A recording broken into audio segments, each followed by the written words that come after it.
Assalamualaikum warahmatullahi wabarakatuh. Dari Surya Palace Hotel, Silek Lidah Nagari TV, episode kelima, kembali hadir ke pemirsa di seantero dunia. Kami hadir bukan untuk menjustifikasi, tapi Silek Lidah adalah sebagai bentuk pemberi pencerahan kepada publik, baik di Sumatera Barat maupun dimanapun saja berada.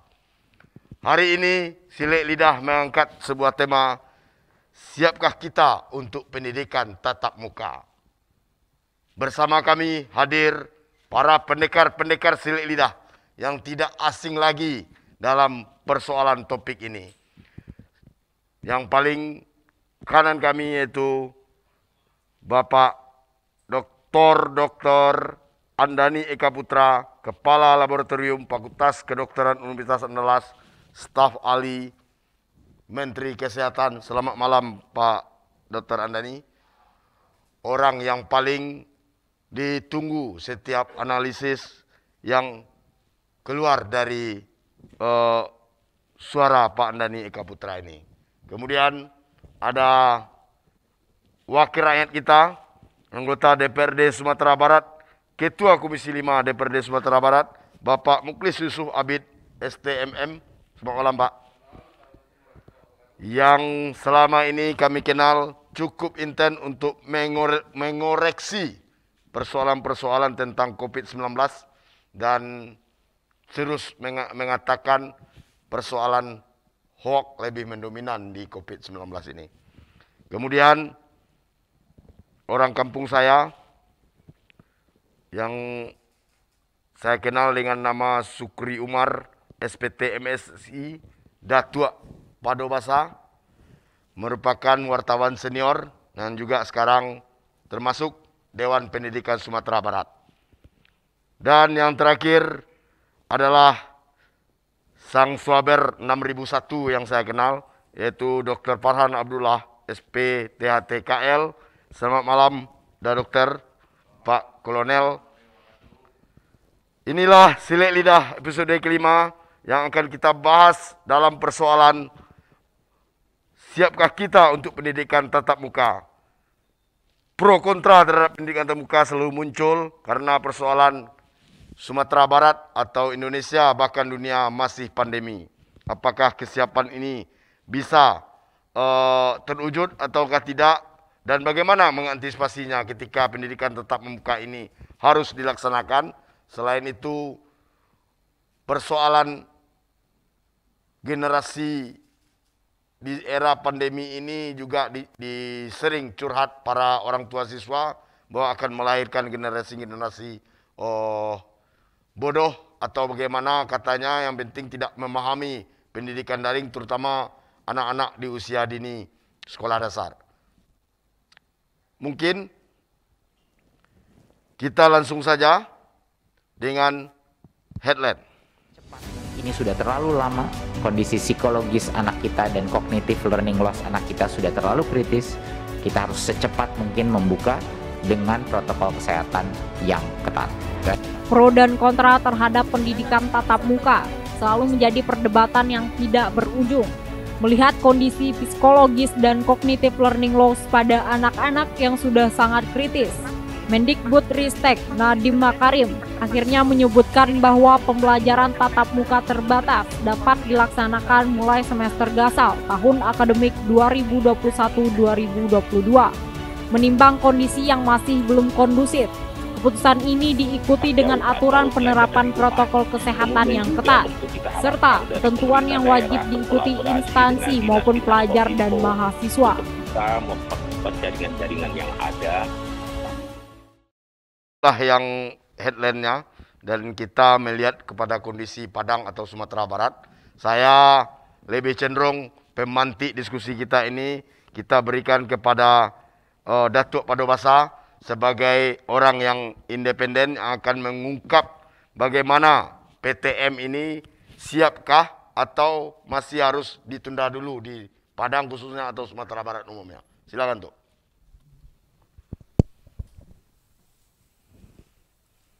Baik, terima kasih host Pak Toaik. Assalamualaikum warahmatullahi wabarakatuh. Pemirsa Nagari TV yang sama-sama kita hormati. Pertama, tentu kita melihat kondisi hari ini sebelum memberikan jawaban atas arah tema kita dalam Silik Lidah pada malam ini. Jika dilihat tema, siapkah kita? Tentu jawabannya adalah siap atau tidak. Tapi sebagai pemerhati pendidikan, saya justru menjawabnya harus siap. Jadi bukan siap atau tidaknya, tapi harus siap. Kenapa demikian? Mambiak contoh kanan sudah, mambiak tuah kanan manang. Waktu yang sudah kita alami dalam masa pandemi ini hampir 2 tahun atau sekitar 1,5 tahun.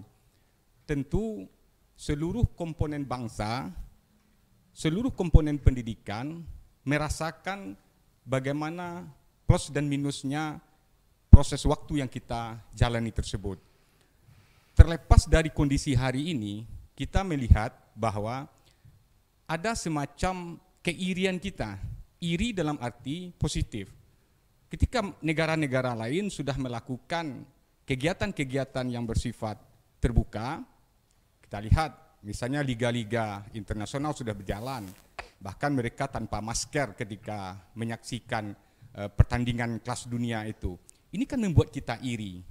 Kemudian kalau kita bicara Sumatera Baratnya, secara nasional kita sudah melihat bahwa beberapa daerah sudah memulai untuk melakukan uji coba PTM tersebut.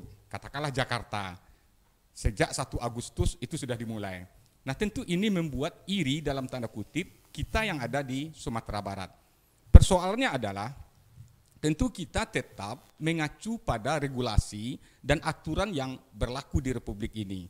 Katakanlah ketika dilakukan indikator-indikator kapan sebuah daerah bisa melakukan PTM, maka itu harus dipatuhi.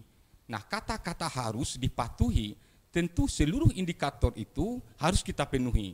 Siapa yang bertanggung jawab? Ya semuanya, pemerintahkah, masyrakatkah, pelaku pendidikankah, semuanya harus bahu-membahu untuk mencapai indikator itu.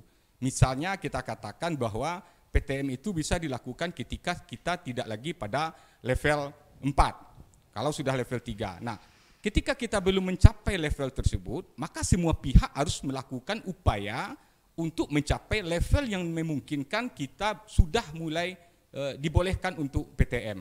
Nah, saatnya sekarang tentu kita melakukan koreksi diri secara total.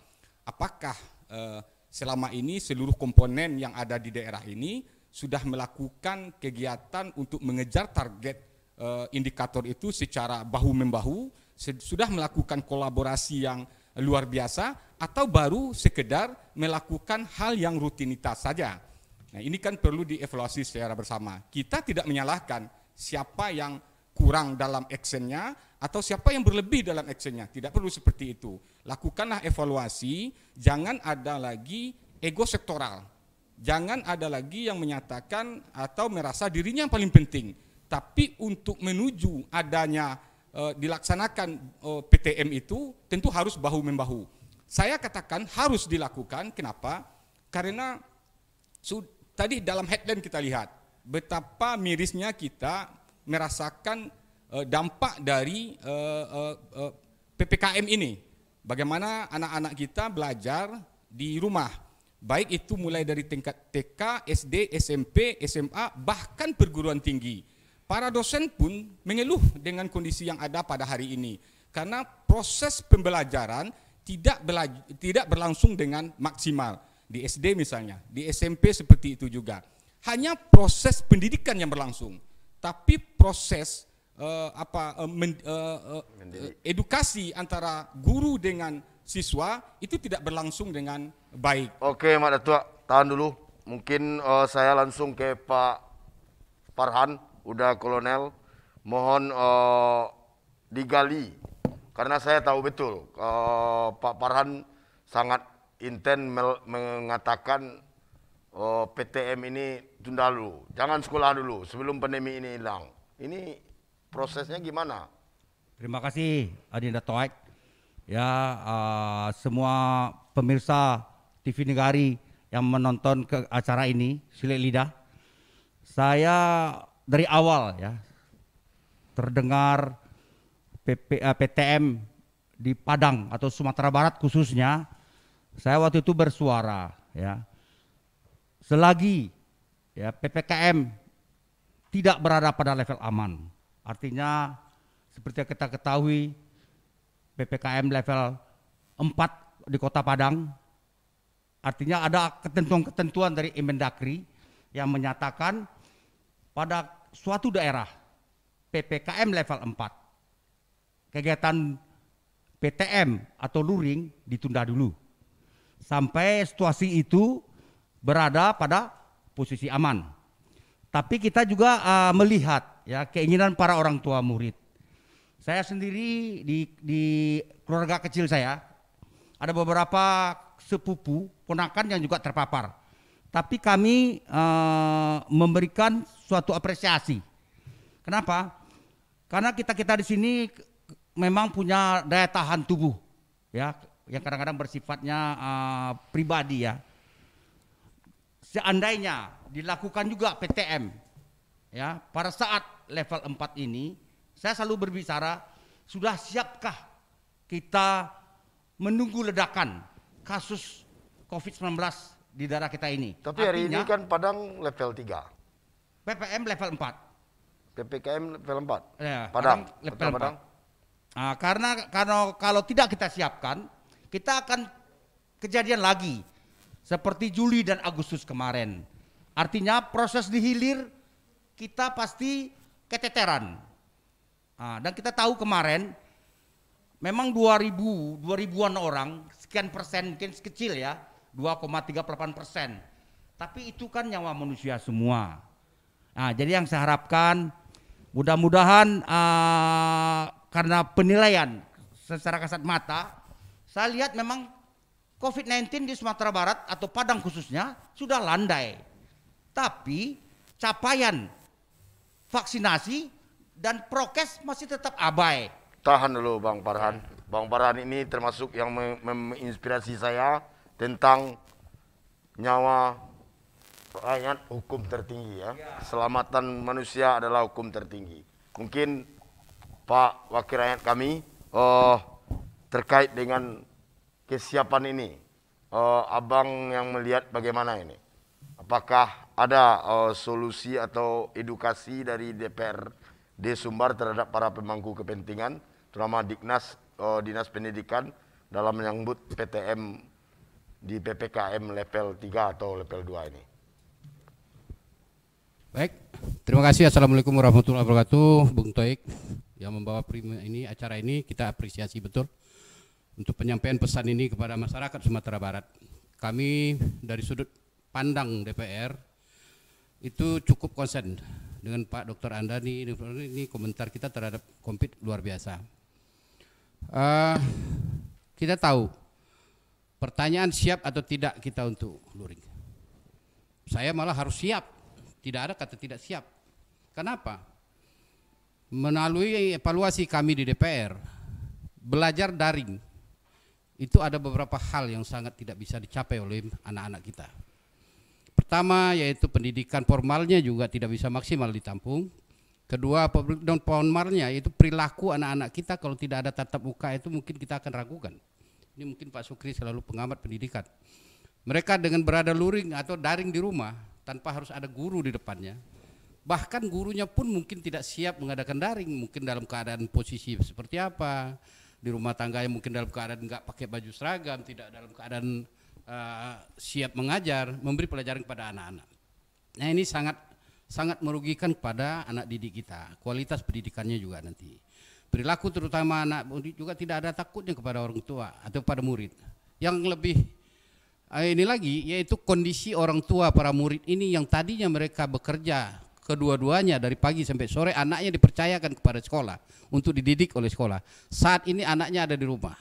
Ini akan mempengaruhi kondisi ekonomi mereka karena ekonomi mereka juga harus dicari satu harian, sedangkan anak-anaknya di rumah mereka akan kelabakan ini. Jadi ada beberapa orang tua yang melaporkan kepada DPR, Pak, kapan nih luringnya, kapan ini daringnya berhenti.